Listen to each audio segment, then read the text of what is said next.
Hi!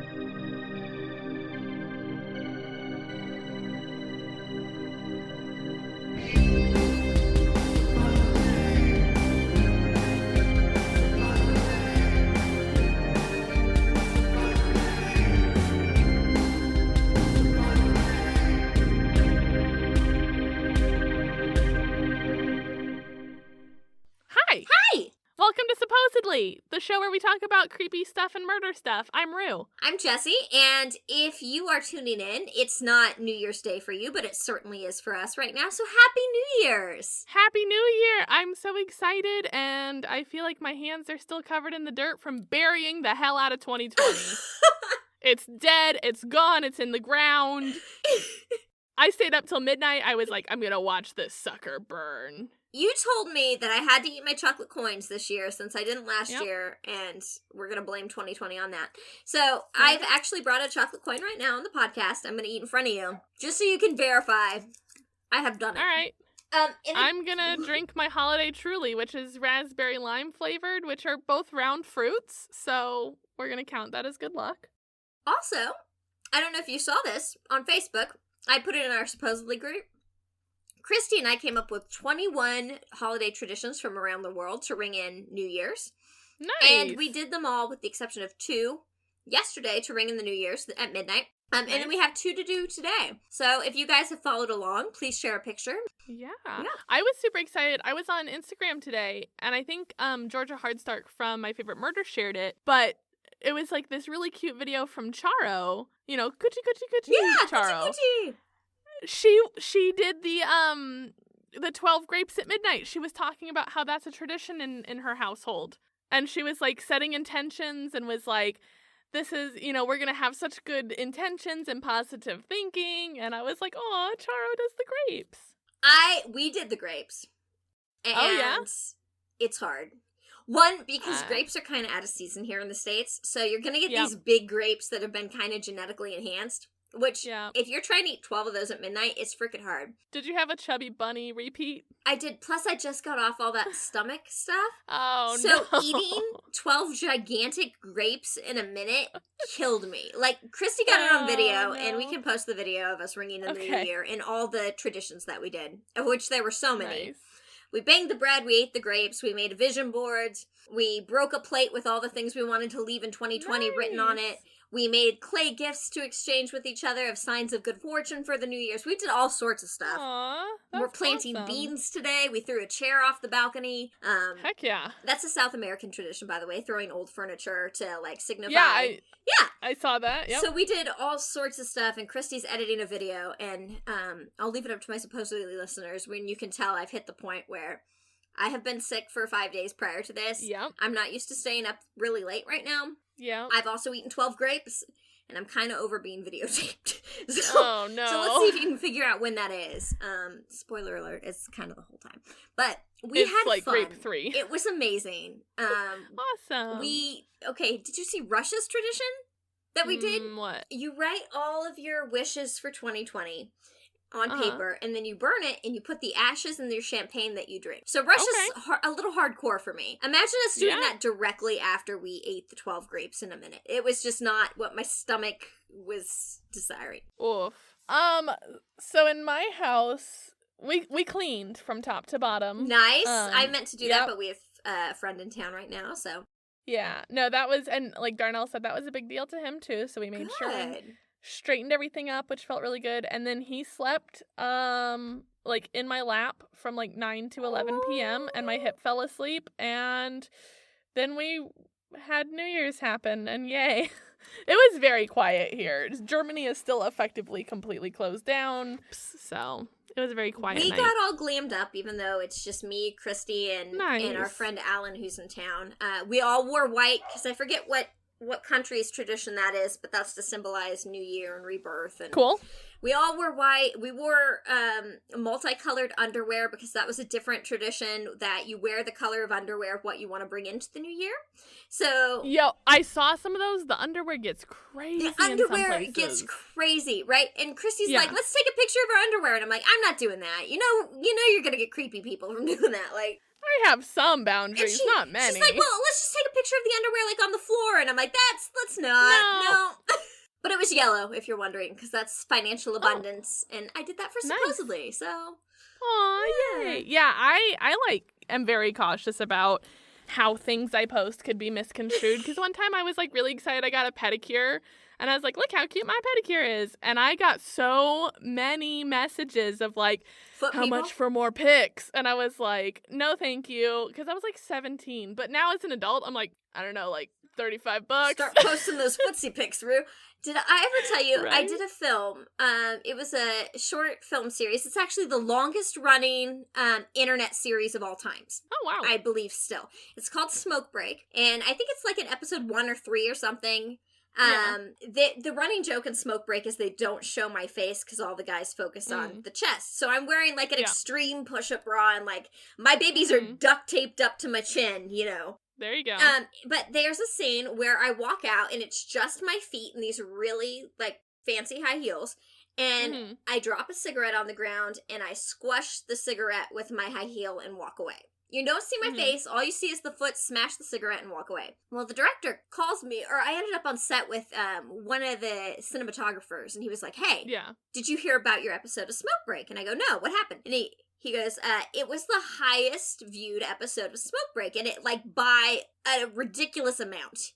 And I go, okay, why is that? And I'm thinking the boobs, but you haven't seen, like, the boobs up to the chin at that point. And he said, I don't know, you've got to ask Kendall, because I don't know if he'll kill me if I tell you this. So Kendallson, the director, next time I'm on set with him, he does a lot of infomercial stuff with me, too. I go, Kendall, hey, I heard my episode of Smoke Break went through the roof. And he goes, okay, I debated telling you this, because I don't know how it's going to make you feel. But I went back and I tracked the algorithm to see where I was getting all the views from. Somebody posted that clip in a specific chat room for foot fetishists who like seeing aquatic bugs get squashed. Like, that specifically was the group. What? So I guess I have a whole fan base out there of men who are really into aquatic bug smashing in women's feet, which is really weird. Hashtag Jessi likes aquatics. No, but that's the other thing. I'm like, people are squashing aquatic bugs for, like, that's gross. Right. Yeah, don't kill things for sexual gratification. Here I know what the running shtick was with the joke, knowing that it was like gonna be boobs and the men can't. And like Kendall is such a good guy. Like he approached me like, here's the running joke. Yeah. Would you be in on it? And I'm like, yeah, whatever. I'll wear a low cut shirt and tape the babies up. Yeah. For your film because I love you. Right. But the foot thing is not what I saw coming out of that. Wow. Yeah. No. So before I met Darnell, I was on Tinder. That's actually where we met. And you met on Tinder? Yeah. Did you not know that? No, I think you had told me. Yeah. Yep. We are a Tinder success story. I don't do any online dating stuff. I've tried in the past, and it's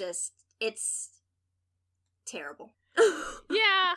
I was not looking for a husband, but I found one. But what I also especially wasn't looking for before I met him was this guy who was like, oh yeah, I do programming at a comedy club, and he like worked tech at this local comedy club, and I was like, oh, that's dope. I do theater tech, so we were like talking about we have that in common. Sound, and things are going pretty well. I'm flirting, whatever, and then he's like, can you promise not to freak out? And I was like, okay, sure. Oh my god, I bet I know this guy. And he was like, okay. And then he, like, sends me this link. Oh, no. What was it? It was What was it? It was a poorly made blogspot type website that looked like it was circa 2004. Okay. And it was just women's hands. Just, like, showing off manicures. I take it back. I don't know that I know this guy, but the fact that he worked in theater locally, like, there's probably. I know. I want to know. Do you know his name? Can you like tell me? I don't remember his name. Okay, cool. I seriously, like, it's been, like, 3 years, and I very quickly was like, not feeling this. And, yeah, I was like, well, it's been real, and then I think I blocked his number, because I was like, I can't, it's, okay. So, we're not here to kink shame, and as long as you're not crushing live creatures hurting other people or doing anything inconsensual, you know. Yeah, but I'm not a ride or die enough woman to be down with you having a 2004 era website dedicated to hands. Yeah, that's a get out of that fast situation. Also, I just want to point out that you're a collector's item in the hand market. You have spoon hands, so he probably just like wanted to get you up there. Oh God, you're like a rarity. Oh. You're a curiosity, you know. Let me fill your ladle, baby. oh. I'm having flashbacks to the 12 grapes. Did I tell you what happened to me recently? No. So while I was sick, I was pretty much stuck in bed, and you and I both have that thing where we cannot not work, right? Mm-hmm. So usually I have my 11,000 jobs to keep my time completely 100% occupied. But while I was sick, I'm like, I'm not working, I need to do something. Well, every year you have to update your resume, your reel, your headshots for all your agencies when you're an actor. Mm-hmm. So I love IMDb because other people have updated my resume for me, and I get to cheat and then use that for all the other websites I have to put that on through my agency and all that. So I went to double check when a particular short film was made to make sure I was putting it in this format for casting networks correctly. And I see Jessi Burkett Pinterest pops up. And I'm like, that's really weird, because I'm very much, like, for acting, I post stuff, and I post my work, and I have a little bit of a social media presence, but really, I'm kind of a private person, so most of my stuff is disguised under screen names that, only my friends can find me, including my Pinterest. I was like, okay, so this is weird that I have a Pinterest all of a sudden, what's that? So I go and I click on it, thinking maybe someone linked a picture to one of my shorts or something like that. Mm-hmm. No. This guy, I'm not going to tell his screen name, but it's a very sexual screen name, had made a Pinterest, and every Pinterest board was divided up to a particular actress. Most of the, or porn star, I will say that, was in there too. Okay. And most of the pictures were like, of them, scantily clad, or he had a lot of pictures of pregnant women in revealing ways. And then for other actresses, it was just headshots, because a lot of us, that's like all we have available, right? And for good reason. And he had made a whole board dedicated to headshots of me that I don't know where he found. Probably just did a Google search, but it was a little weird. Yeah. I mean, I'm flattered to be up there with, Natalie Portman and people like that, but on the other hand, it felt a little gross, considering, these actresses, a lot of them that were up there, some of them had made their career on, pornography, and some of them had made their careers in gigantic ways where they have home security and good protection and all that. Well, I live in Kansas, I've done some shorts and some films and stuff, and have a very small amount of tiny, I've got stuff out there, but I by no means have the mansion and the security cameras and presence that a lot of these women do. So it was a little weird. Mm-hmm. But I will say, if you ever play a pregnant lady, you know who your biggest fan's gonna be. Oh, I have many times. I'm surprised he hasn't found a normal life yet or something. I've worn the silicone bellies. I've done the bellies that, for indies, a lot of the time. By the way, pro tip, if you need to fake a pregnant belly for any sort of art that you're doing, Spanx, and then you get a really round pillow, and this is the cheapest way to do it, and you put the pillow in there, and then you pull the Spanx up over it, and the Spanx can form it. So I've done that before. I don't know. It's just that kind of always feels weird when I'm like, I'm a local artist, and yet there's creepers be creeping, Yeah, I know. Because then it's like, can you at least, support my work while you creep on me? Right, but the other thing is, can you not just, Google my headshots and then, jerk off to them? Can you watch my movie? Anytime you're a woman, you're gonna be sexualized. No matter what kind of art you do, you're gonna be sexualized. Yeah.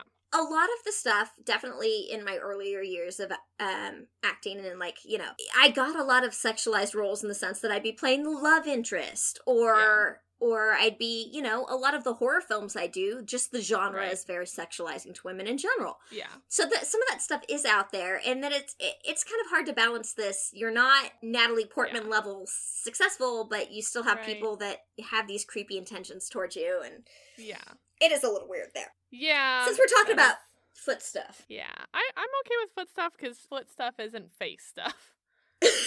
Like, it's a lot harder to trace how my feet look back to who I am. But, like, for you, it's like, that's my headshot. Like, that is the first thing my potential employers see. That's a headshot I had when I was 18. That's weird. Or, you know, I don't know. But, you know, with an actress, the sexualization kind of comes along to an extent because in film, as women, we are often seen as what I like to call tits or tears. You know, you are the woman that is the man's character is saving, and that's your purpose, or you are, you know, the sexual object that the man is aspiring after. Right.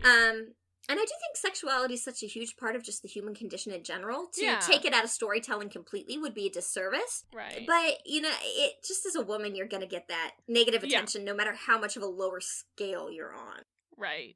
In dating, I've always found that that's one of the hardest parts about dating for me, is finding men or a partner that like, it understands that and also knows like, hey, when you're going on set and you have to kiss a guy in a music video, trust me, it's probably a guy who's been annoying you for the last 5 years and you can't stand, but you got to make it look real. And so like, but that's just part of the job. I can say I've never once felt like in a love scene or any sort of kissing scene or anything, never once have I been like, ooh, I get to kiss this guy. It's always like, all right, when can we break for lunch? It's never, and I think that's something that's so like glamorized because most people's only experience with that is like 7th grade plays where it's like, oh my god, I have to kiss Romeo and Romeo and Juliet. And I feel like that's a lot more because let's face it, if you run in the theater circle in school, you are with the same group of people and it's usually the one that you're coveting, whether for their talent, their notoriety, or their looks,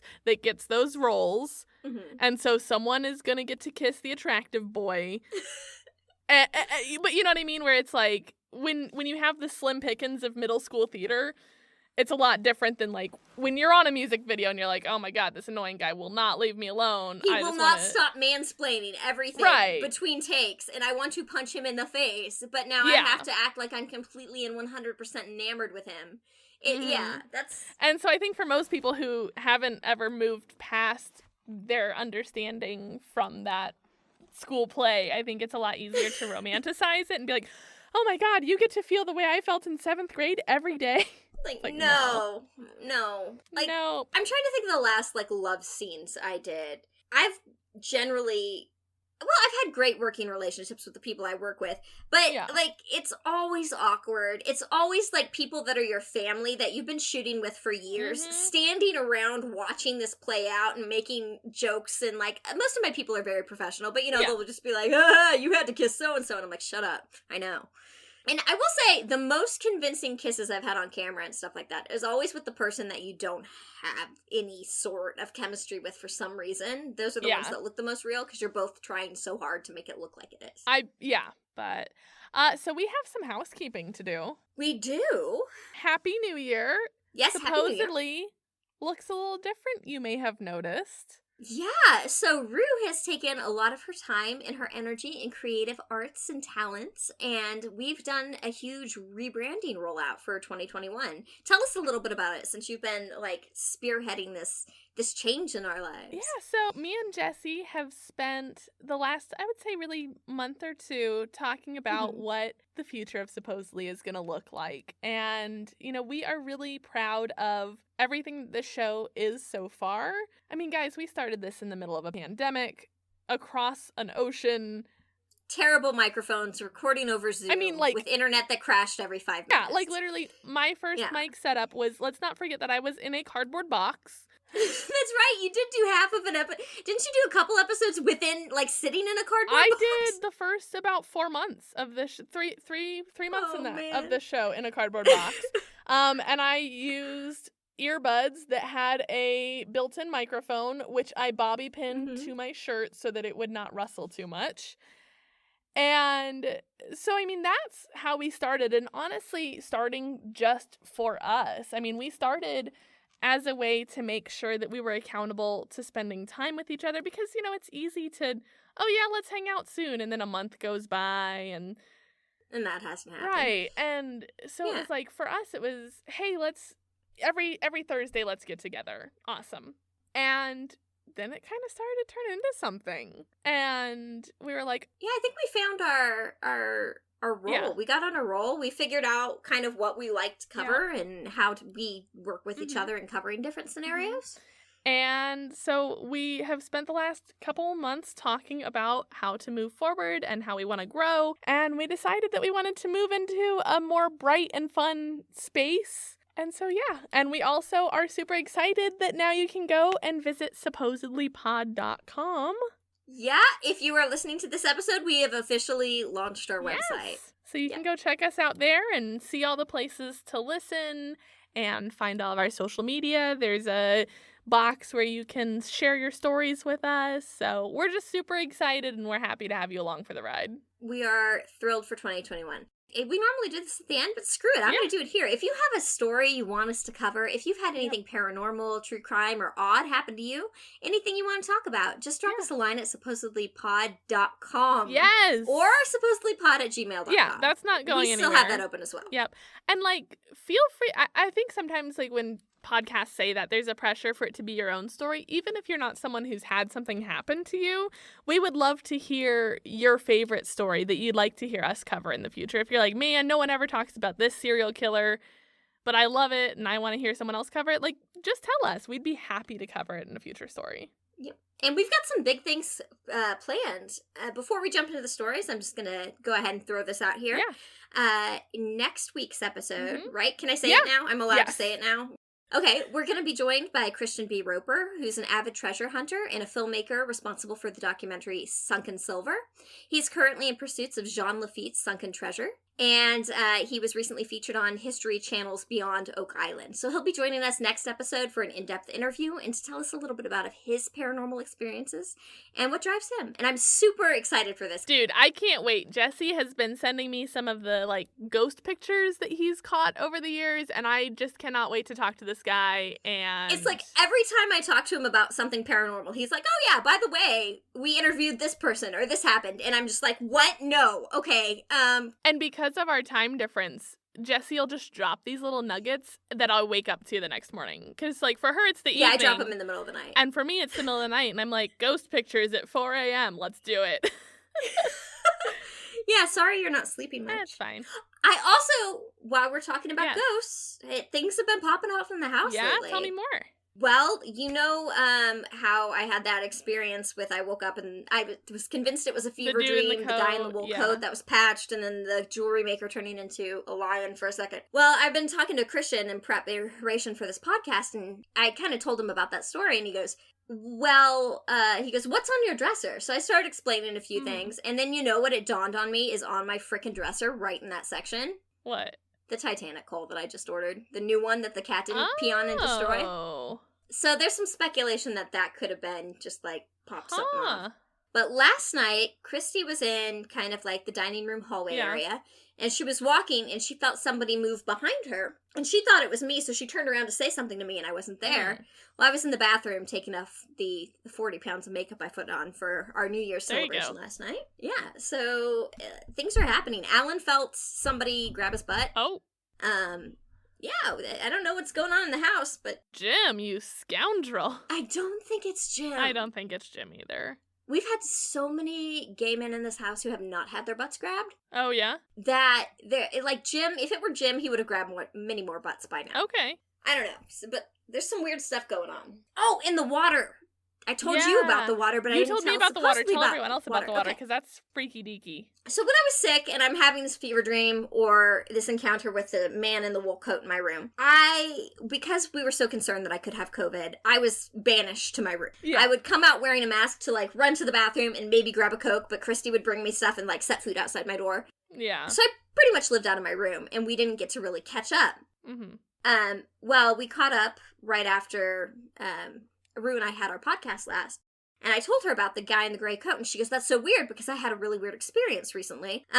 When you were really sick, I heard the water running, and I could not figure out what it was. Well, this house has kind of thin walls, and you can hear any sort of pipe. Like, if she's in the shower, I can hear it across the house. Yeah. And she goes, it dawned on me that you had been in your bed for like 12 hours just unconscious. So I knew it wasn't you.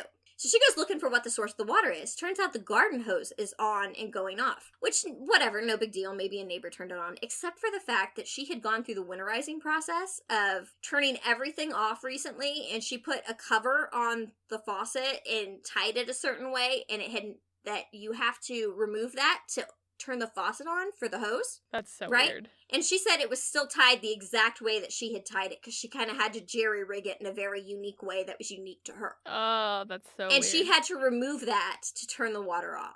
So, I don't know, some weird things are happening right now. That's crazy, dude. Like, you told me that story, and I, like, have not stopped thinking about it. Yeah, I think we're gonna have to do some, like, smoke cleansing soon. Again. Yeah. I talked to her about doing it last night after Alan's butt got grabbed and she felt someone move past her in the hallway. Yeah. So maybe we should just go ahead and do a clearing.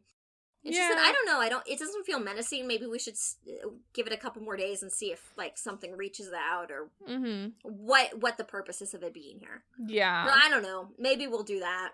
I kind of want it out. It was in my bedroom. That's against the rules. Jim knows. Yeah. I don't play that. That's freaky, dude. This I highly believe is not paranormal. This has more to do with my listening habits of a 17-year-old girl perpetually.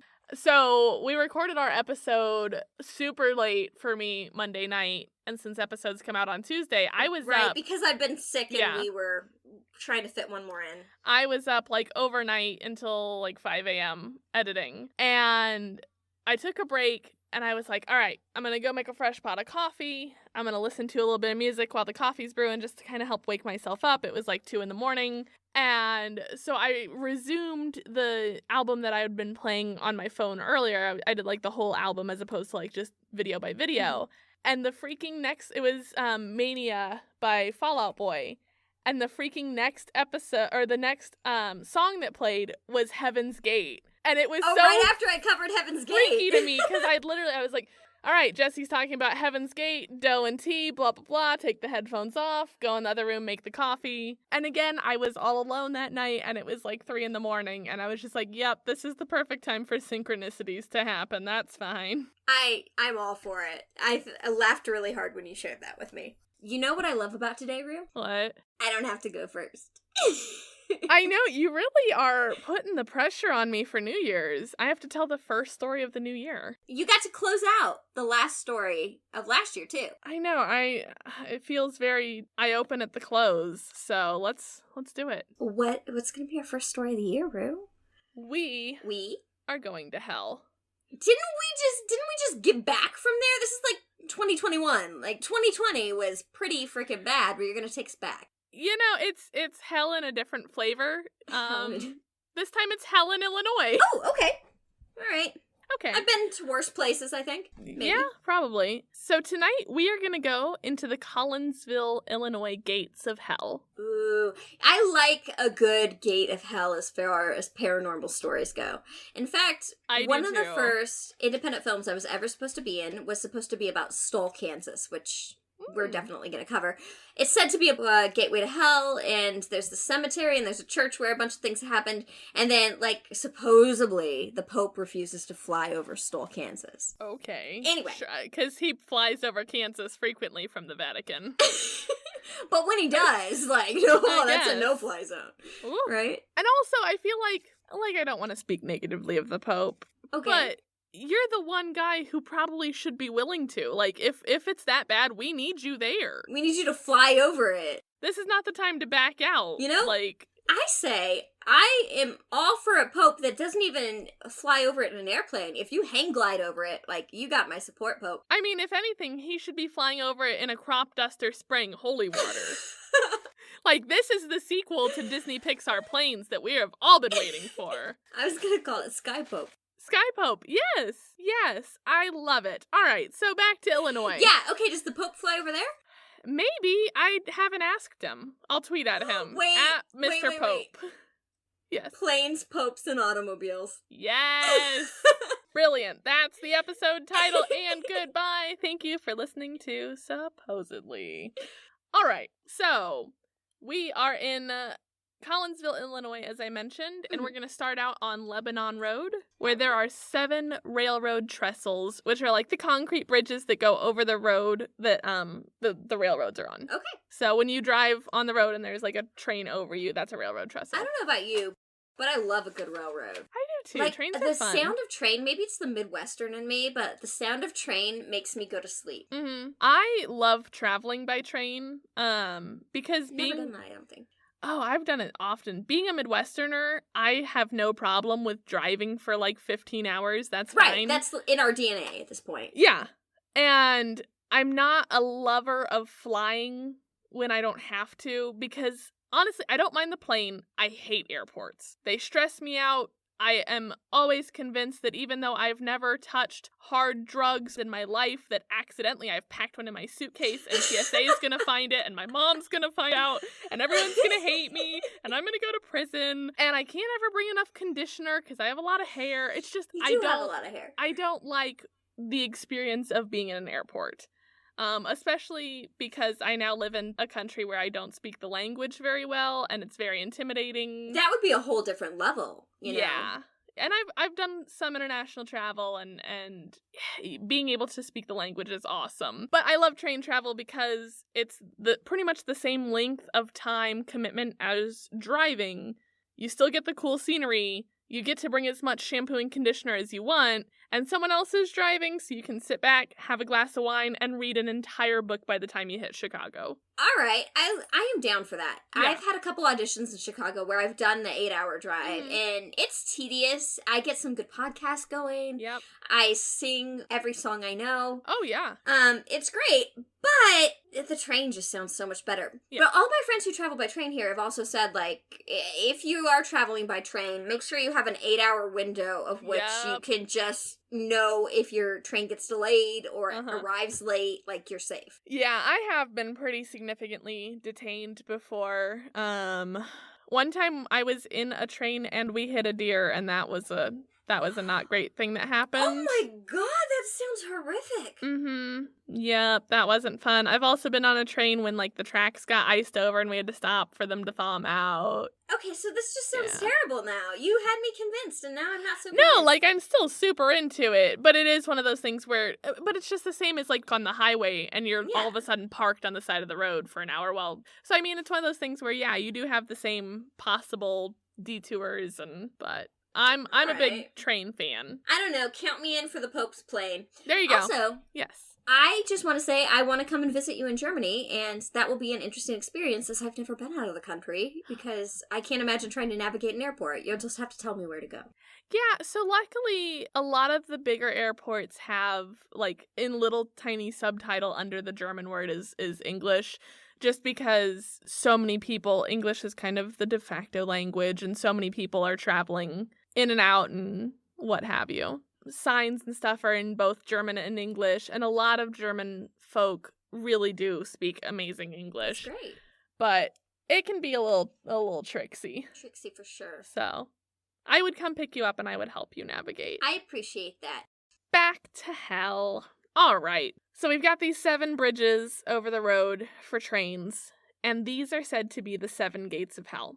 So they're, like you've mentioned already with the Kansas place the Pope hates and all this jazz, there are a lot of places that claim that they have their own gates to hell. So, I mean, Illinois might as well have some too, I suppose. I don't know. If, like, hell's got all these gates, Illinois and Kansas are pretty close enough. I feel like that might be a little bit redundant, and to have 7 in one spot, like, who are they breaking up lines? Is it like an airport terminal at that point in Illinois? You know, it might be. Where in Kansas it's just like, you know, okay, everybody exit here.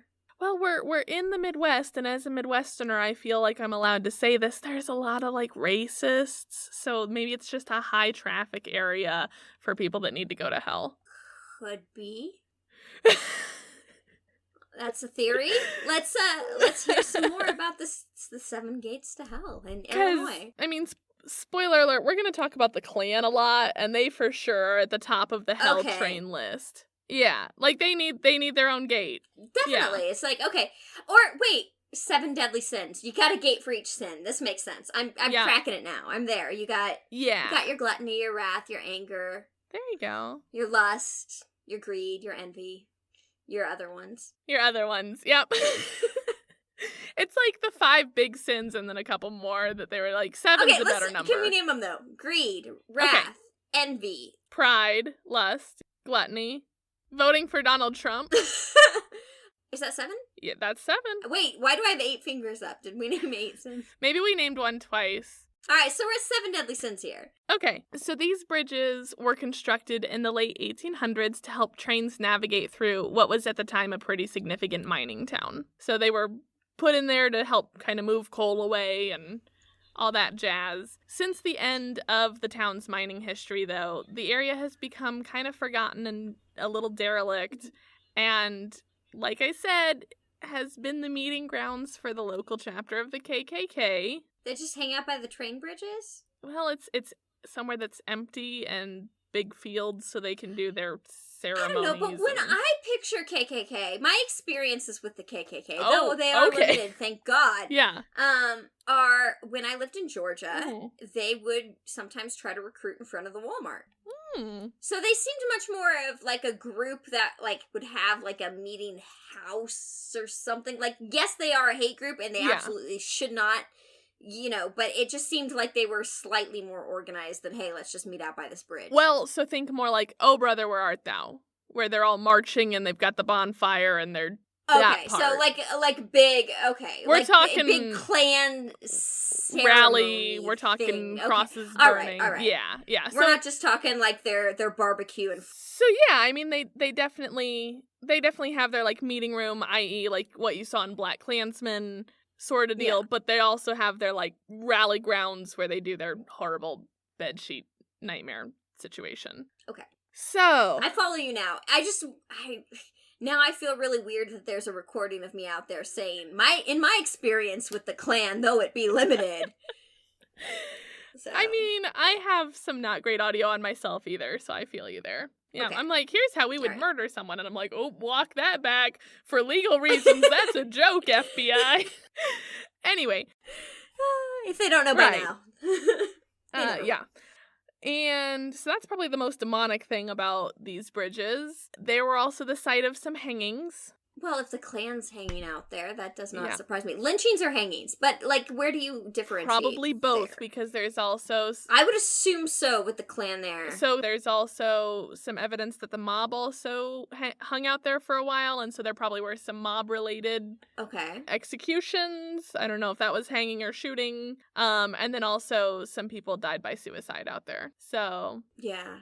All right, so the bridges are not a happy place. Not a happy place. And also, just for an extra bonus multiplier, this was a location for satanic rituals. I would assume at this point that that's just going to get thrown in there at some point, Might as well.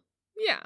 So I'm going to say the Pope probably doesn't fly over there. Probably not. And he probably would do well to avoid it, because it's not a fun time. So today, the gates or bridges or trestles or whatever you want to call them are like covered in graffiti.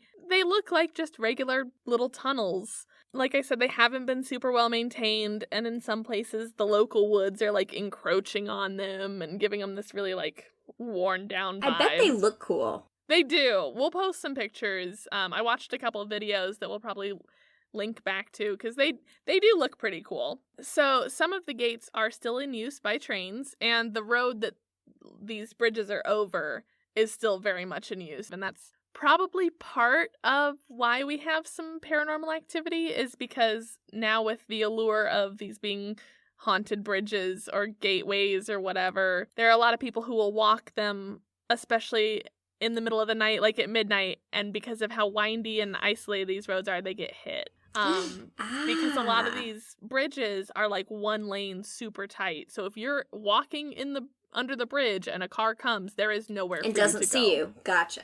Yeah. All right. So let's talk about these gates, because they each kind of have their own folklore attached to them.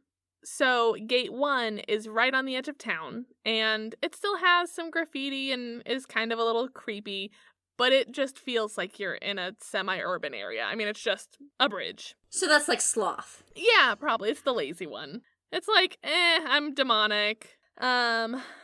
Yeah, like I said, it's not as secluded, and it's also being right kind of on the edge of town. It's the most heavily trafficked area. So it's hard to even feel that creeped out because of how many people are always in and out. So, Gate 2. This is the hanging bridge. It's where people have seen apparitions of people hanging underneath the bridge.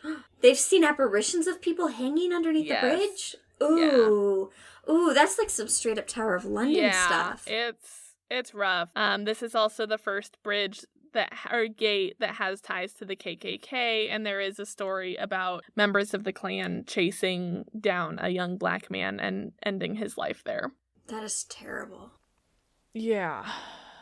Okay, so there's also some boys who got into a fight and were jealous over this girl, and one of them hanged himself, and then out of grief because of his friend dying, the other friend also hanged himself. So just not great. And like I said, there's maybe some mob stuff going on. Yeah, I want to hear a little more about the mob bridge. I didn't find anything specific. I mean, it's the mob, so, like, hopefully you don't know too much about what they're up to. I mean, they would be kind of a crappier mob if you knew everything they were up to, let's be honest. Right. Yeah, but it was just like, oh yeah, like, I think more that the locals knew, like, hey, maybe we don't go out that way because that's where the mob does their thing. Supposedly at gate number 2, there's also an apparition of a man and a little boy seen here frequently. Gate 3 and 4 are, in my humble opinion, the spookiest. Ooh, do tell. So 3 and 4 are called the Twin Gates because they're super, super close to each other, like maybe a quarter of a mile. And there does seem to be some evidence of, like, homeless people taking up residence in these areas. A lot of times there's, like, clothes and food stuff discarded around the area. But I watched a video on YouTube from a guy called the Wheelie King, and it's these 3 runners who run the length of the gates. Okay. And they kind of record at each gate and talk about what they find. And so they are under gate 3, I believe it is, and one of them picks up a piece of cardboard, and it's a freaking hand-drawn Ouija board. Oh, that just sounds like teenagers who are like, oh, let's go check out the bridge, but also like, oh we don't actually have a Ouija board. Someone forgot that. Steve, let's just make one out of this cardboard we found here. Yeah, but anytime that I find a Ouija board, I'm already not a fan. Right. In the video also said that he's found, like, dead animal carcasses under the bridge that look like they've been gutted ceremonially. I hate that. I hate that so much. I know. If you want to do cult, religious, satanic stuff, do it on your own time. Don't get animals involved. But do it on your own time is not, like, just don't, like, don't harm animals. Impact anybody else. Yeah. Burn a candle, make a Ouija board out of cardboard, leave the animals out of it. Yeah. A Ouija board. Leave animals and people out of it. Yeah, exactly. There are also reports that if you stop between the Twin Gates, so in that little quarter mile between 3 and 4 at night, you'll hear a speeding car approach, but it never actually gets there. So, like, you'll hear and you're like, oh, shoot, like, I gotta get out the way. A car is coming. Like a ghost car experience. Yes. There are a couple ghost cars associated with the gates. I love ghost cars, ghost ships, ghost planes, ghost planes, popes, and automobiles. Ghost planes, popes, and automobiles. Yes. So much yes. Screenplays now in production. It's by the producers that brought you Pirate Party. We really like our P alliterations. We really do like our P alliterations. Yeah. Supposedly. Pirate Party. Popes, planes, and automobiles. All right. Yeah, so between the Twin Gates, in addition to this ghost car, there's also a sinkhole. Sinkholes. I did a whole episode on sinkholes, didn't I? Yeah, so this adds to the spooky factor if you've listened to episode number 2, where Jessi covers sinkhole ghosts. Yeah. God, I need to bring back some quality material like sinkhole ghosts. It's also just kind of weird because of the sinkhole, it's kind of compromised, and so it seems like the road is less in use. Well, hopefully, if there's a sinkhole, don't go near around it. Did I not cover that in episode 2, Sinkhole Ghosts, or whatever we called it? You did, but it's one of those situations where it's like, now that it's even more like decrepit, it's even scarier. Well, of course. Yeah. So that's like the elevator to hell then, right? The sinkhole. And the gate to hell, it's like, okay, you got your gate line, or you can just like... It's like the chutes and ladders of hell. Yeah. It's totally like the chutes and ladders of hell. So gate 5 is kind of like the narrowest of the... So remember I said they're all like 1-lane highway, or 1-lane bridges. Right. You can only get like a smart car or like a Fiat. It's teeny weeny, which does make it... It's an itsy bitsy teeny weeny yellow polka dot bridge to hell that she wore for the first time today. My song was going to be better than that, but you would have had to give me more time. It was going to be something like, it's an itsy bitsy teeny weeny train trellis that you've seen. You don't get to talk about what songs you think are good after you brought us Dough and Tea. I never said that was a good song. I said we were going to do our best, and we did not. Maybe we did, and that's the best that the source material had to offer. I don't know. Anyway, so because Gate 5 is so teeny weeny, it feels especially claustrophobic. Like, when you look at it, you're like, I don't want to mess with that. That is dangerous. I'm gonna die there. It's bad. It's like, okay, short people, for example. I'm a short person, so I can say this. Like, we're tiny, we're fun size, but you don't want to mess with us because people mostly mistake us for, like, cute little hobbits and stuff. Yeah, you don't want to get us ankle angry. Biters. So the teeny weeny bridge is going to be ankle. Yeah, I'll go for your ankle. I'll go for your shin. I'll go for whatever I can get. There you go. Oh, man. I'll go for tapas. Now we're back on tapas. All right. I've wanted tapas since we talked about that. On the backside of Gate 5, there's a mysterious tunnel. And maybe this is just a tunnel used for, tunnel stuff, like sewers. Like tunnel stuff? Yeah. Okay. Is that what tunnel stuff is? Sewers and... But it also could have been like a mob secret tunnel. Okay, for the distribution of... Who knows? Yeah. Okay, yeah. I could see that. But it is creepy because you're like in the middle of nowhere at this point. Because remember, each gate gets progressively further away from town. So we're 5 out of 7 out of town. And there's just this, like, creepy tunnel down below. Like, it's if you're standing at the gate and you kind of look down, it's, like, 20 feet down to your right. So you say, like, it's essentially, like, the bottom, right? Yeah, so that's what I mean is, like, it's probably sewer-related, like, runoff and drainage, but I like to think of it as being, like, a moonshine tunnel. Bottom to tapas. No, Jessi. But also, hey, don't steal my restaurant idea, anybody. That's going to be the supposedly restaurant that we open in Vegas in, like, 4 years. I liked the idea of the t-shirt that just said, now we're back on tapas. You said that, and I'm like, I see supposedly merch in our future. I said that? You said, well, you didn't come up with the shirt idea, but I saw it in my head the second you said. Beautiful. Now we're back on tapas. Oh, I said it. Okay, I understand now. Yeah, I thought I made the pun. I just said it like a ding dong. When you're editing, you will get it. I'll laugh then. I'll be like, oh yeah, that's and we'll make clever. some t-shirts. Okay, all right, and get some tapas. Anyway, so we've got a tunnel, we've got tapas. Let's go on to Gate 6. Okay, what happens at... I would think that 6 would be a pretty influential gate because it is like the devil's number. You'd be right. So is that like the speed pass to hell? It's the Disney Fast Pass. I thought that was the elevator. Well, the Hellevator. The Hellevator, yeah. Yeah, well, this is like the backup one. Anyway, So Gate 6 has its own haunting attached, and you're going to like it because it's another ghost car.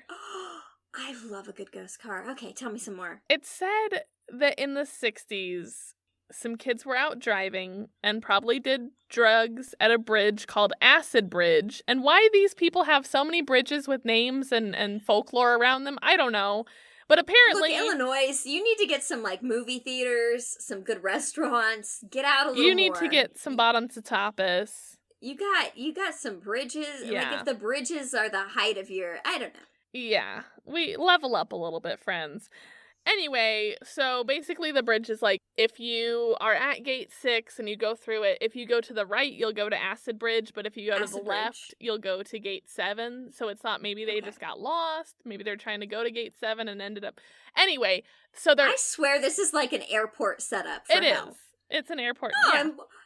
and while you're here, while you're enjoying your wait, maybe you could stop in at Acid Bridge, do a little trip, relive some of your past mistakes. Hey, remember that really embarrassing thing you said in 9th grade? Well, here it is on the big screen TVs at our sports bar. It'd kind of be like, okay, go do some acid, experience some pre-demonic stuff. There you go. Look at yourself in the mirror for a while. Yeah. Really hate your own reflection. That's the demon you're stuck with, and there's your preview. Yeah. All right, now if you'd like to continue on to Gate 7. Well, first we're going to finish up with the ghost car and the acid bridge. Yes, tell me the ghost story. Basically, it's thought these kids are high as balls on acid, and they end up at Gate 6. Like you do. And because it's so narrow, they didn't... Who drives on acid? Kids in the 60s. By the way, like, how do you do that? Well, I guess what is out there today is probably a lot more genetically engineered and stuff. I just can't imagine. And I mean, this is like before DARE, so no one had ever said say no to drugs before. So they were just saying yes to drugs all the time. Also, DARE was like an epic fail. If you've ever looked at the actual results of DARE, like, it did not do anything. Well, because that's not actually how drugs work, Miss Reagan. Like, no one ever walked up to me and was like, hey, you want to do some really expensive drugs that I spent a lot of money on? For free? For free. Yeah, that's not it's not an MLM, guys. Like, this is not a pyramid of power of drugs. They're not just like, hey, well, the first one's free. Next one's gonna be... Do you remember... Okay, you know what I remember from DARE? Mm-hmm. And the only thing I remember is my DARE officer had a turtle that was a pet, and it accidentally got ran over by a car, and he super glued the turtle's shell back together, and it lived, and he would bring it into all the DARE lessons, so we got to pet a turtle after we heard about, like, acid and stuff. That's the coolest story I've ever heard. About DARE? I know, About right? turtles. I love turtles so much. Yeah! Oh, yeah! He told the story and he showed a picture and we were all, like, kids, so we were like, no, the turtle dies! And he's like, no, I super glued him and he's been alive for, like, 4 years now. And then he would bring out the turtle, which he kept in, like, a box hidden behind the desk, and he'd be like, you guys want to say hi to whatever the turtle's name is? Hell like, yeah! Yay! We won't do drugs if we can pet the turtle. Little did you know, petting the turtle is what they call drugs in some places in the country. That's a short drive to the acid bridge. You pet the super glued turtle, you're going straight to the acid bridge. Okay, so these kids are definitely petting their turtle, and they're... You almost shot Coke out of your nose. Whoa! DARE worked so well that instead of putting Coke in your nose, you're shooting it out of your nose. I did a little bit of burps. You can't drop a line like that when I'm taking a swig of a drink. Okay. All right. Are you good? Okay. Right. I'm good. I'm ready. All right. So, like I said, because this bridge is so little and they're high as balls. Right. Oh, you're gonna drive off the bridge because you're hallucinating? Well, no, because remember they're driving under it because the train goes over it. So people don't drive over these bridges, trains do. Gotcha. But they don't make it into the bridge, and they just at high force slam themselves into the corner of it. Then that's why you don't drive on acid. This is the supposedly after-school special, in case you hadn't noticed. We're calling it Pet the super glued turtle, and that's why you don't drive on acid. Jessi likes amphibians. I do like amphibians. They are partially aquatic. And I, too, am partially aquatic. Yeah, so let's talk about these kids dying in a fiery crash, because that is what happened. And now sometimes you see them as apparitions, or sometimes you see a flaming fiery car that's a ghost car wreck. And because it's the 6th bridge, it is the devil's number. And so there's a lot of, like, satanic graffiti on this one. We've got some Leviathan crosses. We've got some pentagrams with little devilly doodads around them. That's probably what they're for sure called. A devilly doodad, yes. I have, in fact, read through a book of symbology, and there are, in fact, quite a lot of devilly chapter 4. doodads. Yeah, yep. In the big book of symbols, it's devilly doodads. Yep. Uh-huh. Devilly doodads, chapter 4. And so, yeah, people definitely do, like, some rituals out here, which I think a lot of these rituals are, again, Steve with his cardboard Ouija board, just doing stupid kid shit. And so Gate 7 is kind of just a bridge, which is sort of a bummer after we have, like, the twin gates, and now we've got some car ghosts, and... Feel like we should be having a grand finale for number 7. But the grand finale is kind of the story. So, when you go through all of the gates in the proper order from 1 to 7, you don't get sidetracked at the acid bridge. If you cross through this unassuming-looking 7th gate at exactly midnight, you'll be greeted on the other side by hellhounds who will chase you all the way to hell. And that's what makes it the gate to hell. Question, 1, why would you want to? 2, Cerberus. Cerberus is like, I would like to meet Cerberus, but not in that capacity. Yeah. 3, okay, I guess. I don't know. Why would you want to try that? Because you're 17 and bored because you live in Collinsville, in Illinois. I feel like I know someone from Collinsville, Illinois. No, I know Colin from Illinois. Never mind. Take that back. No, it's true. True story. That's the greatest. Oh, man. So if going to hell isn't quite your bag, but you're still a little curious, there's another version of this legend. So in this version of the legend, if you drive through the gates in reverse order, so 7 to 1, it's said that when you get through gate 1, you'll see an image of hell fading away in your rear view mirror. Okay, that's not bad. Which is, I'm more interested in that one. I do wonder if you still get to pet the dogs, though. I don't think you ever get to pet the dogs. It's worth it. See, that's how they get you, because it's worth a try. I'm like, I'll take my chances if I get to pet a puppy. A 3-headed puppy. Depending on your mythology, yeah. I can't, I love a good hellhound, but Cerberus he's the cream of the crop. OG. And yeah. I love the tale where Hades lets, what's his name, borrow Cerberus, and he's like, sure, you can borrow Cerberus. Hagrid.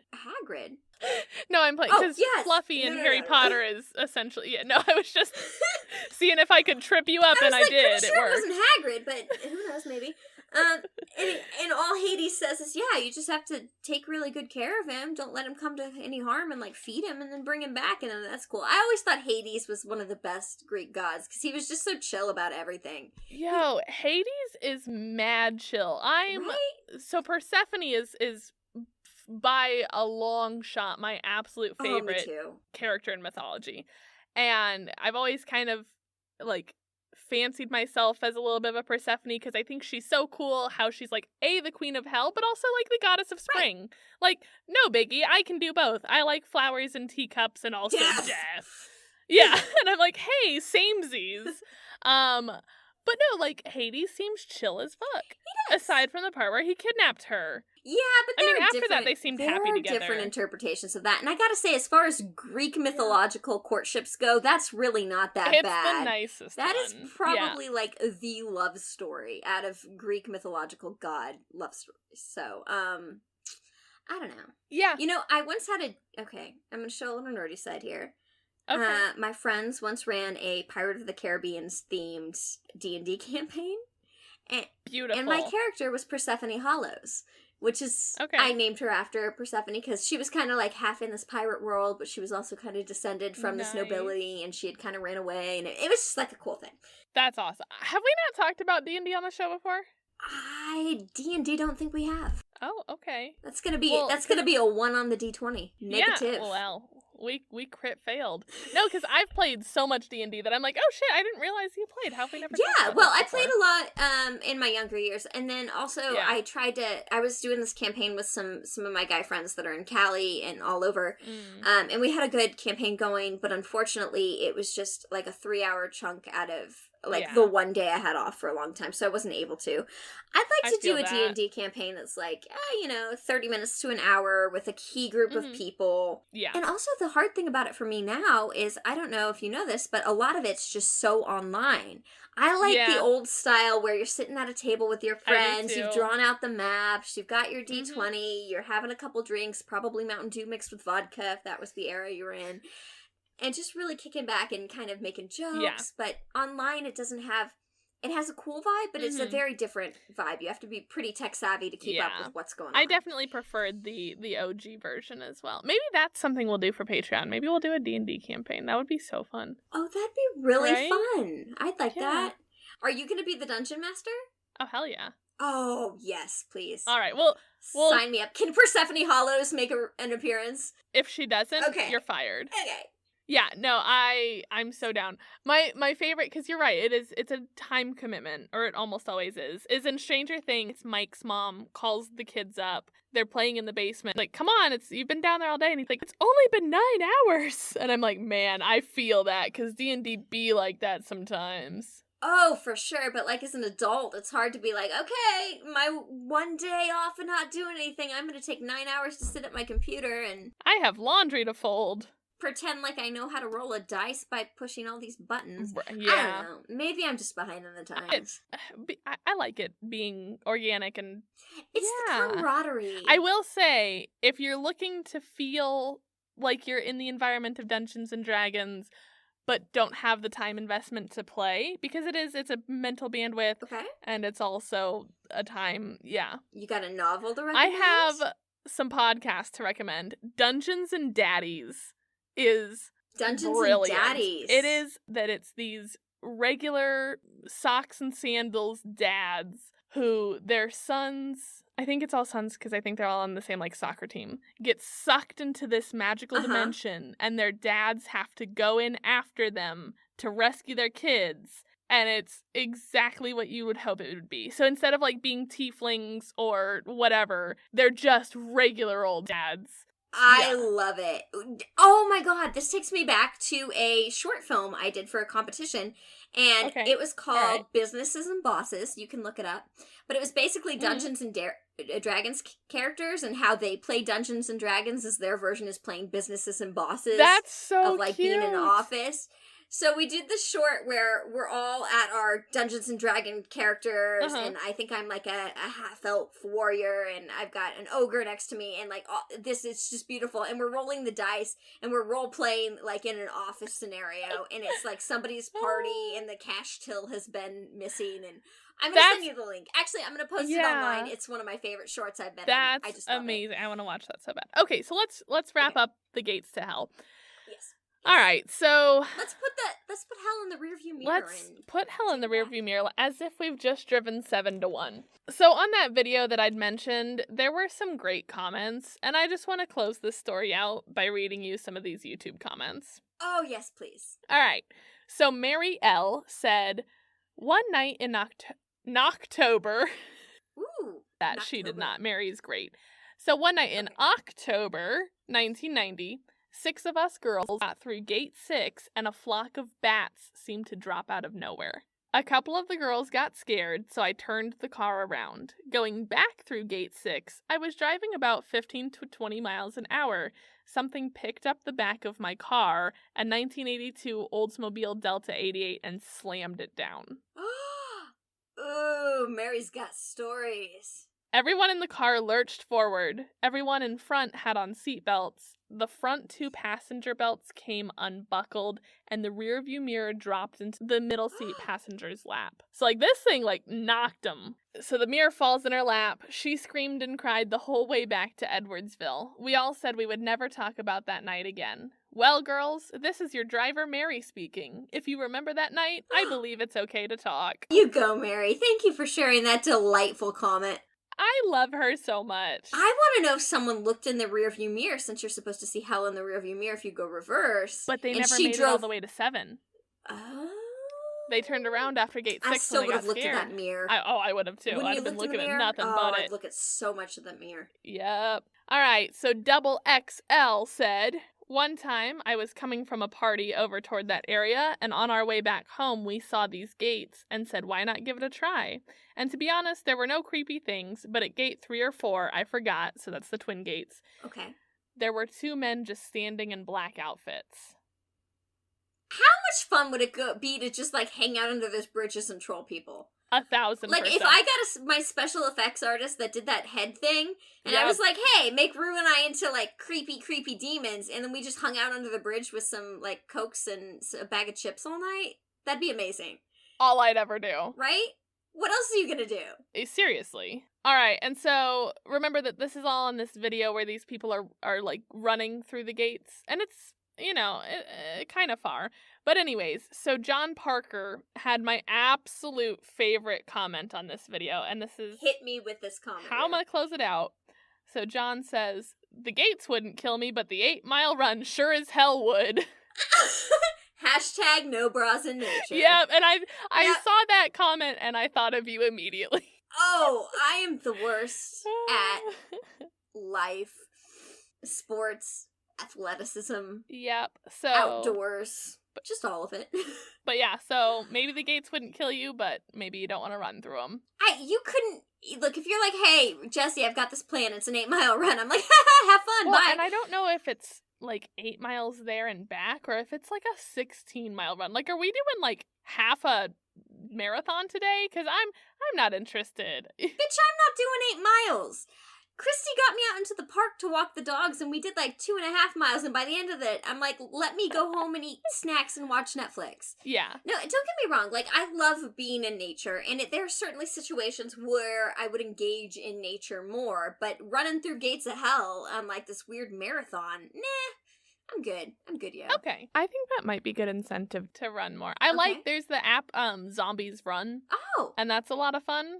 It's like an interactive, basically, like, you start your run and you press play on these different stories and their missions. And basically the idea is that your headphones are like an earpiece and that you're in a zombie survival situation and you're like the supply runner for one of the local townships. And like you're listening to this story unfold about the mission that you're on. And like sometimes you'll hear like zombies behind you and they'll be like, yo, pick it up. And like you have to run faster, and it's all tied with your GPS on your phone. And so you have to run fast enough to evade the zombies, or else they'll like steal some of your supplies. Oh, it's a lot of fun. Kudos to whoever came up with that idea. I am all about yeah. it. Yeah, it's awesome. But anyway, so that is the story of the Collinsville Gates of Hell. And I do want to say, in addition to that YouTube video, Warm Soda Mag had a really helpful article. And I also just really like their name.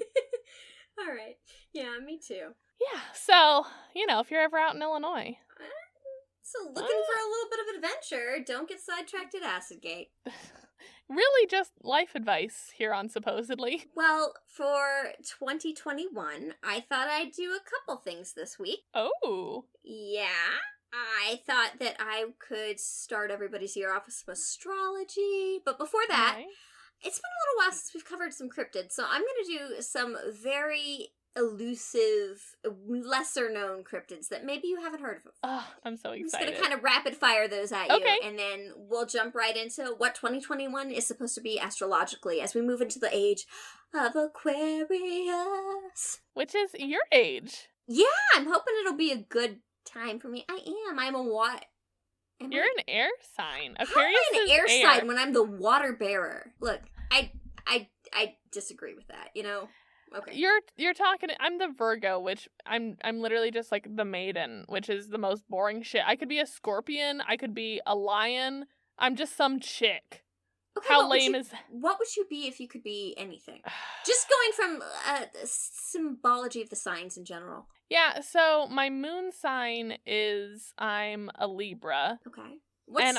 You're gonna have they're the scales. I don't know moon signs. I will do your chart. Okay. At some point. Yeah. I don't really like buy into astrology a whole heck of a lot, but some of it kind of fits.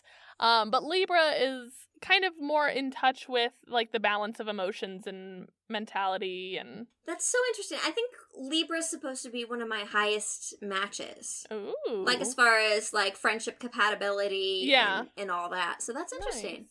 And then my rising sign is a Capricorn. And I get that because I'm like super work oriented. Like I really struggle to not be doing things. And that's kind of, Capricorns are kind of the workaholic sign. But anytime that I see those like Facebook, like pick your outfit, I'm always so envious of Scorpio. I am just a little goth trash piece of shit forever till the day I die. I'm sorry, all the Scorpios out there that had to. No, it's a compliment because it's all like every time that I see it, Virgo is like, "Here's your sundress, and you're so happy because you're a maiden that likes to frolic in the flowers." And then like Scorpio's like, "You're in Doc Martens, you're in a plaid skirt, you've got like coffee stains," and I'm like, "Yep, that's who I am as a person." They're like, "No, Virgo, you're frolicking, and I'm like, "Never once in my life have I frolicked. All right, let's get that straight." Next time we're together, I'm gonna make you frolic. We're gonna frolic together. I'll take you to some place we can frolic. Like, we'll go to a park. We'll go and where no one is around, and we can just hold arms and skip through a field. Oh, it's not a shame thing. I don't care who sees me. No, I know, but that was for my benefit, actually. Oh, okay. Well, we can privately frolic for you, but no, I'm still gonna be like frolicking in Doc Martens. Oh, totally. Let's do it. Okay. All right. Yeah. All right. Yeah. All right. So tell me about some little cryptids that are not just us. Are we a cryptid frolicking in the forest together? I am my own favorite cryptid. Yeah, we spent way too much time on that site. We may have spent way too much time and way too much money on Look Human. Yes, buying cryptid t-shirts. I'm gonna reach out and see if they'll sponsor us, mostly because I just want a new wardrobe full of all their awesome shirts. All right. So supposedly, have you heard of the Rougarou? No, but that's so cute because it sounds like me. I like the Rougarou.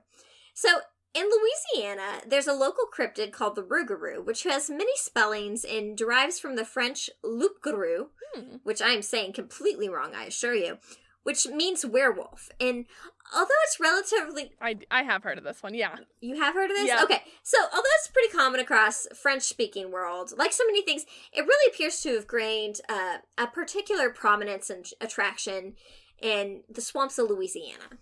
Okay. So, the Rougarou is basically a werewolf-type creature that's said to be seen a couple places. How about Grassman? No. Okay, so Grassman is a cryptid coming straight from Ohio. Cuyahoga Valley. Oh my gosh, this is a name. Cuyahhoga.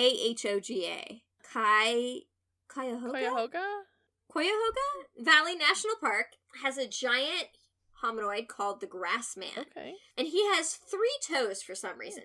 Anyway, he's kind of a cross between Swamp Thing and a little bit of a Bigfoot. Okay. He's often depicted as having a goat-like head, carrying a large axe, having the naked torso of a human, but covered in fur. Green fur, specifically. Okay. He sounds like a sloth, because, sloths will get moss that grows on them because they move so slow. Oh, that's just adorable. Have you heard of the Loveland Frogman? Yes. You have? Okay, he's also in Ohio. We're just on an Ohio cryptid kick. Guess. If you're living in Ohio, type us a nice little message about your Ohio cryptids. And how to say Cuyahoga. Yeah, we butchered that, I'm sure. So the Loveland Frogland is one of local favorites. They've been reported to use kind of like weird sticks as tools and use them to emit sparks, and that they're a magic cryptid. Ooh. Right? So if you're wondering what the Loveland Frogman looks like, once again, we've got kind of a humanoid body, frog, amphibian-like hands. They click these sticks together that they find. They have a large... What's the thing called in your throat that's like an air pocket that, lizards and stuff have? Different frogs have it, that expands. A frog bubble? I don't know. Okay, let's just call it a frog bubble. I yeah. think it's like there's a term for it that I know, but I cannot think about right now. It's got a frog face, human teeth, and a split tongue. Oh. Also has human feet and kind of a human torso again. And they're kind of just seen in the woods making sparks and magic and a little bit of mischief. You could say that they're probably puckish. Okay, I like that. What about the Mogollon monster? No. Or the Mogollon. So this one takes place in Arizona, and it's often seen in the mountains of central Arizona. It's a kind of a southwestern variant of Bigfoot. First sightings seem to have been seen by Boy Scouts in the Peyton, Arizona area in the early 1940s. But other tales kind of involve attacks on prospectors and remote cabins, harassment of campers, and anyone in the woods that's kind of isolated and alone. These encounters are told often around the campfire, mutually to scare people and the tellers. This one, while is said to be a cryptid, also is a bit of a urban legend, if you will. Gotcha. Let's go with the Tokoloshi. This is a South African cryptid, and it's an evil creature that's about 1 foot high. It resembles an evil monkey, but locals believe that raising the bed above the ground will keep you safe. This is a good take on the variant of the monster underneath the bed that'll get your toes. Yeah. Same sort of monster under the bed type thing. But it's said to mess with your toes, and play with different things, grab your hands, kind of scare you or nip at you. No, thank you. Now I'm going to tell you about the snallygaster. I've heard this word before. I promise I'm not making these up, guys. So, the snallygaster is a cryptid from Maryland. Particularly, it's heard a lot about in Baltimore County. Okay. And it is in its latest incarnation, of which it's gone through many. It's kind of like a dragon-like beast who's known to inhabit central Maryland in the Midtown area of Frederick County, out on the Maryland Panhandle. Okay. So it flies around, it quietly snatches people, and will also repute to use its sharp teeth to suck the blood of its victims. Oh. Yeah, there are lots of 7-pointed stars that are still seen on barns to this day, and they were originally thought to keep the beast at bay. But later they were revered to be a hoax. Alright, so there are some fun little cryptids, and that's just kind of my palate cleanser into what I'm really doing today. Elle.com put out a great article on what the zodiac brings for you this year. Oh, fun. So I thought we could do a little horoscope thing since we're starting off a new year and a new decade. Yeah. So do we want to start with Aries? Should we read ours first? What do you want to do? Let's start with yours since it's almost your birthday. Okay. I guess scroll down. And they did very long ones. I'm gonna read this verbatim. Okay. So this is taken verbatim from Elle.com's horoscopes monthly page. Nice. This is their start of the year and start of a new astrological decade special. So Aquarius, this is me. Overall theme: ready to rewrite the script of your life. Right. I'm gonna just comment on things that I think are correct for me. Yes. Okay. So they say that my life coach is Saturn and lucky Jupiter are teamed up in my sign, recalibrating my direction and energizing my passions in many ways in 2021 is a reinvention tour for me. Whether you're starting your own business, diving into a new relationship, or breaking free of draining obligations, results won't come overnight. Still, you're ready to do the work and push past the challenges to elevate. And then they have a love section, which, screw it, I'll read it. Why relationships won't be your primary focus this year. Oh. Well, that makes a couple years in a row there. All your connections will benefit from the inner work you do. Your cosmic co-rulers, structured Saturn and innovative Uranus, are a dynamic dust-up. A 90-degree square, all year teaching you to feel at home within yourself. Creating happiness and security is an inside job in 2021, which may involve healing ancestral traumas and learning to set clear boundaries. The clear boundaries thing I've been working on. Because I've had some people in my life lately I've really had to just part ways with, you know, some people grow apart and all that. Developments could be intense near February 17th, June 14th, and December 24th. During the exact Saturn-Uranus squares. Embrace the messy lessons, then you can invite a partner to dance with you. # need a freak challenge, anyone? Oh. I don't know why this is in my horoscope. Okay. The June 10th solar eclipse ushers in a wave of romantic energy, and Mercury's retrograde from May 29th to June 22nd could reignite an old flame. No, thank you. No old flames here. Keep going. And look, if you're an old flame, we're good. Yeah. Stay away. All right. Career. While you're very much at ground level of a new chapter, I'm just going to say this one's about supposedly. You'll also find major value in all that you've learned over the past 1 to 3 decades. How can you apply your passions toward a new pursuit or advance to the next level of the journey? You'll enjoy independent exploration and experimentation, but with Taskmaster Saturn in your sign until March 7th, 2023, don't rely on the DIY. Work with coaches, mentors, and mastermind groups to hone your gifts. With great power comes great responsibility. Like Spider-Man, I guess? Okay. I guess, yeah. Am I Spider-Man in my career? You might be. Is that what it's saying? So if you take on a leadership role, surround yourself with savvy, supportive people who work from a place of integrity. Your innovative ideas could strike gold within Jupiter darts into Pisces from May 13th to July 28th. Okay, let's go to Virgo. Scrolling up, there's my Virgo. So I like astrology to an extent. I don't know a whole heck of a lot about it, like what it means when the planets are in different squares and such. But dude, I don't think anybody does. But every time that I hear, like, Saturn is your life coach, I think of the Sailor Moon gang. And I just think of, like, Sailor Mars. It's just like, come on, girl, let's get your shit together. Should we find out who your life coach is? Yep. So your overall theme is to lean into your routine. Okay. Your back and grounded Virgan element as Jupiter and Saturn team up to your systematic... Wow, they used a lot of words I don't understand here. Okay. Salubrious 6th house, aka the Virgo house. Life moves at a more predictable pace with focus on work and wellness in 2021. This is the year to hone your process instead of simply tracking results. Practice makes perfect. Love. Step 1, Virgo. Give your body some love. You can't Feet pics, anyone? You can't exactly be present for amour. Okay. Amour. Step into the armoire. I'm going to Narnia in 2021. Maybe you can say hi to Mr. Tumnus. There you go. There. Much less in the mood if you're feeling stressed, sluggish, or off-center. While you might not start the year off with fireworks, there's no sexier glow-up than the kind that comes from self-care. Lucky Jupiter swings into Pisces, powering up your relationship zone from May 13th to July 28th. During this brief cycle, you could cement a long-term connection in a formal way, or back out of one that's run its course. Oh, I hope not. We're gonna knock on some wood there. Alright. By the time love planets Venus and Mars visit Virgo from July 21st until September 14th, you may have your hands full of admirers. Well, me and them feet pics. Hey, you're married. Yeah, maybe that's your feet pic people. So you get all these admirers, and meanwhile it's like, Jessi, you're gonna just, no. Yeah, I don't know. None of that sounds right. Venus shimmies into your romance house on November 5th. Opening a fertile, yes, in that way too. 4-month window. Ooh, is Rue having a baby? Fuck, no, I'm not. But I accidentally clicked out of the internet there.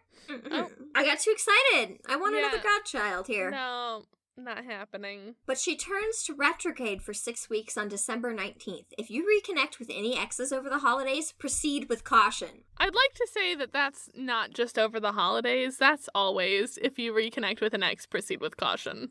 I mean, it's not the worst advice anyone could give, for sure. So your career. Okay. This looks good. Oh? Green is the new black. Oh. As in steady paychecks and environmentally responsible processes. True, your work may be a little wax on, wax off in 2021. Does this just go back to the foot stuff again? But you're not complaining. Oh. The magic lies in the subtle details. Focus on perfecting your technique, setting up savvy systems for working smarter, not harder, and training alongside industry pros. Opportunities shine in wellness industry, teaching nonprofits or service-based jobs, possibly outdoors. Be ready to leap into a new league on June 10th when a rare solar new moon eclipse accelerates career developments in big time. Virgos who have mastered your craft could be pinged as experts near the November 19th lunar eclipse. Hello, book deal, TED Talk, or hey, how about a gig as a reality show judge?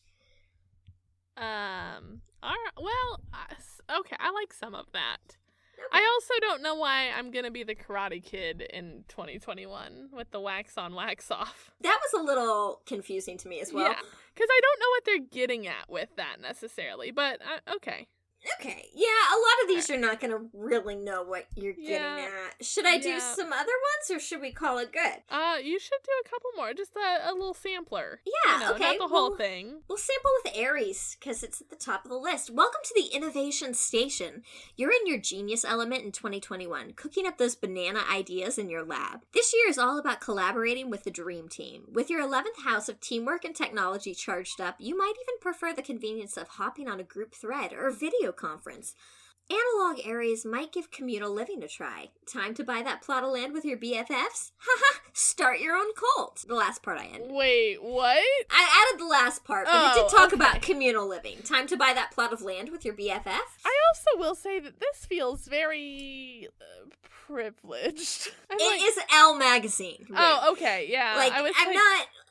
It's the first one I popped up when I Googled 2021 Aquarian house. Blah, I was blah, just blah. like, I for sure don't have plot of land money, even with the stimulus. Who does have plot of land? Alright. Love. You've never been one to play by other people's rules, Aries, and this boat-rocking year could change your status to relationship anarchist.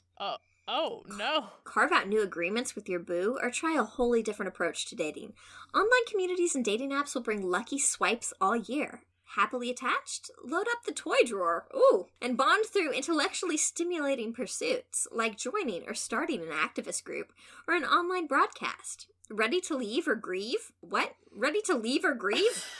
Is Aries killing people? Jupiter in Pisces loosens the ties that bind from May 13th to July 28th. Figuring out the future, which is in quotation marks, will be easier after November 5th as Venus embarks on an extended 4-month tour through your traditional 10th house. Can I stop you for a second? You can stop me all you want. I really enjoy how it was like looking to spice things up. Get something for the toy chest, and then it was like intellectual pursuits, and I just like to the vignette that percolated in my mind. I probably had the same one here. Was this idea of like a couple, like, you know, you're in lingerie, in bed, let's get a toy out tonight, babe, and it's like, aw, yeah, and then you set up a chessboard. Like, that's the bedroom toys for Aries, apparently. Okay, so my idea was, like, there's this couple sitting there, and, like, they're getting ready to have some fun, and someone pulls out a toy, and then they're like, ooh, let's talk about, you know, calculus. Ooh. I don't know. That was kind of a weird jump. Let's jump to Taurus. I think I'm just gonna tell everybody gets one category here. Okay. Should we do overall theme, love, or career for Taurus? Darnell's a Taurus, so do love. See if he's gonna play chess in bed. Traditional. I guess that's up to you during your fertile window period. You know, if I'm fertile, we're gonna be doing nothing but playing chess. I'll tell you that much. Then sources point to yes.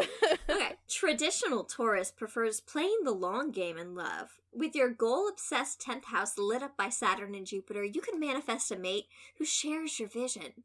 Power couple fantasies come to life as single bulls will be magnets for successful people. What? Okay, so single bulls will be magnets for successful women, I'm guessing is what it's saying here, or partners. Bulls? Attach? Yeah, like, they're trying to, like, pump up the man. Like, you know, you're a bull, you're a beast, you're well, because Taurus is a bull. I thought you meant, like, a vessel. Oh, duh! Yeah. Okay, yeah, you're right. Bulls is in Taurus. Yeah, sorry, I heard, like, BOWL. I was like, single bull? Like, one single bull? Attached? Taking a large-scale project together could be the glue for your bond, but leave room for autonomous pursuits. Liberated Uranus and Taurus will make you feel like a rebel against too many rules and restrictions, especially during 3 squares to Saturn on February 17th, June 14th, and December 24th. Wait, are those the same days they gave me? I feel like those are the exact same days they gave me. The 14th, yeah. Did they copy-paste? I think I had February 17th and December 24th, too. Cross-cultural connections heat up after November 5th. All right, well. So, for Gemini, should we do theme, love, or career? Let's do theme. Okay, theme. So, fun fact, Christy, my roommate who has been on the podcast, is a Gemini, so let's hear what Christy has in store this year. Ready, set, expand. After years of intense transformation, your adventurous nature returns. This could lead some Geminis to a totally new part of the world, while twins could launch successful side hustle or go back to school. With destiny-driven lunar north node in Gemini all year, an event that only happens every 18 to 19 years, do not sleep on your dreams. Risks will bring rewards. Okay. All right. Next up, we got Cancer. What are we doing for Cancer, Rue? Love, theme, career. Let's do career for them. The power of 2 extends to your professional life this year. Bring on the dynamic duos, but don't try to split things 50-50. You could work with an agent or find an investor to fund your ideas. Money could flow through passive streams like royalties, rental income, and affiliate sales, and possibly a larger settlement or inheritance. If you're paying off debt, Lucky Jupiter can help you negotiate it down and come up with a feasible payment plan. No matter what field you're in, you may add a creative or spiritual dimension to your work. The eclipse on May 26th and December 4th could bring fast-moving developments that accelerate your career, but your daily routines may shift, which might include a move to a new office or an entirely different zip code, especially while Jupiter is in Pisces from May 13th to July 28th. All right. Leo. I know a lot of Leos. I've been clashing hard with some Leos lately. Ooh. Let's do their overall theme and see if maybe we can figure out why they're clashing with you. Set yourself up to pairing mode, Leo. Oh my god. Yes, this is exactly why they're clashing with me. 2 is your magic number in 2021. From business to romance to creative pursuits, you'll do your best work with a +1 by your side. For best results, team up with a complement rather than a clone. Creatively, you're in your element this year. Make art for art's sake. I know that what you're talking about, and yeah. Did you catch on there? Yeah. That seemed to be kind of accurate. Libra. Okay, we already read Virgo because you, my friend, are a Virgo. Libra. Should we do theme, love, or career? Let's do theme. Okay, theme. Lead with your heart, Libra. In 2021, you'll remix your formula for glamour, romance, and passionate pursuits with an adult twist. Translation: rather than revealing the moment, you're building a lasting legacy with all the sophisticated touches of your Venus-ruled sign adores. That sentence made no sense. I don't know what any of that means. And it still makes no sense. Curate your camera ready. What the hell? I think that someone just had who wrote this one?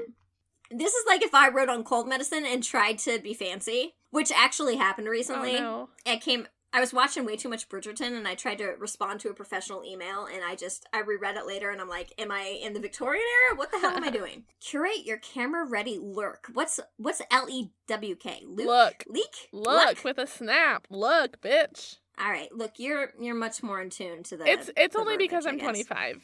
It's fine. Okay, with your fame zone lit by Jupiter and Saturn, 2021 could launch you into the public eye. I'm sorry, there's a fame zone? I guess there's a fame zone. Okay, well. Scorpio. Yay. Theme, love, or career? I love Scorpios. Let's do love. Cozy up in the love nest. Your desire for closeness and intimacy returns, making this an ideal year for bonding under one roof. Expansive Jupiter rooms with a stable Saturn in Aquarius powering up your 4th house of home and family. Single Scorpios could fall for the hottie next door type who shares your vision of domestic bliss. Attached, this year is all about family bonding, tackling household projects or figuring out the best living situation for the two of you. But with unconventional Aquarius ruling this part of your chart, your ideal scenario could be anything but the white picket fits fantasy. Circle May 13th to July 28th is a high season for romance when Jupiter shimmies into your fun-loving fertile 5th house. I'm getting a shimmy in mine during that period too. Is it all the same? Stay away from Scorpios during that time. Relationships hit a milestone moment during November 19th's lunar eclipse. Yeah. Sagittarius. Theme, career, or love? Career. You've never had a shortage of cutting-edge ideas, but in 2021, one or more of them could go viral. With powerhouse Jupiter and Saturn revving in your communication zone, your skills as a writer, teacher, or broadcaster could make you a mint. Is it just me, or are they all geared towards They really are. Yeah, they are. And with the lunar south node in your sign all year, along with a pair of south actualizing eclipses in Sagittarius on May 26th and December 4th, your higher calling could direct you. As the zodiac's traveler, you could be vlogging from an RV, writing a novel from the beach, or teaching webinars to a global audience. Capricorn. Let's do theme for Capricorn. Congratulations, Capricorn. You have officially graduated from astrological boot camp. On December 17th, 2020, your ruler, Taskmaster Saturn, wrapped its 3-year tour through your sign, not to return again until 2047. Now you can reap the rewards of your hard work, which may come through prestige, steady income, or another well-deserved accolade. Dial down the performance pressure, though. This year is about enjoying sweet simplicity and implementing life hacks so you can have more time to relax. All right. We read Aquarius. Let's go Pisces. Theme, love, or career? Let's do another love one because those are always fun. Okay. Fantasy or reality? The line between the two will be blurry on 2021, making it hard to commit to anything concrete. Oh, what a surprise. Pisces don't tend to commit to anything. Like, my sister's a Pisces. I've had lots of Pisces friends. Yeah, my mom was a Pisces. That seems to be a big thing is commitment with Pisces, in my opinion. Like, to different tasks, to different, all sorts of stuff. But with your poetic romantic side out in full force, you could easily get swept into 1 or 2 passionate affairs. The sweet escapes may be ephemeral? Is it ephemeral? Is it got a PH? It does. Ephemeral, of course, yeah. But you never know. What starts as a flowy fling could turn out to be a soulmate-level connection, especially while Venus and Mars are in your relationship houses from July 21st to September 14th. Couple fish. Set those reminder alarms or you could accidentally ghost on important plans. Anti-spirited Jupiter visits Pisces in your trailblazing first house from May 13th to July 28th, a time where you'll need tons of autonomy. So much so that you could prefer single status, but try asking for space before you bail on someone who loves you. And that wraps up 2021's astrological ba-bam. All right, and if you're not an artist, figure it out.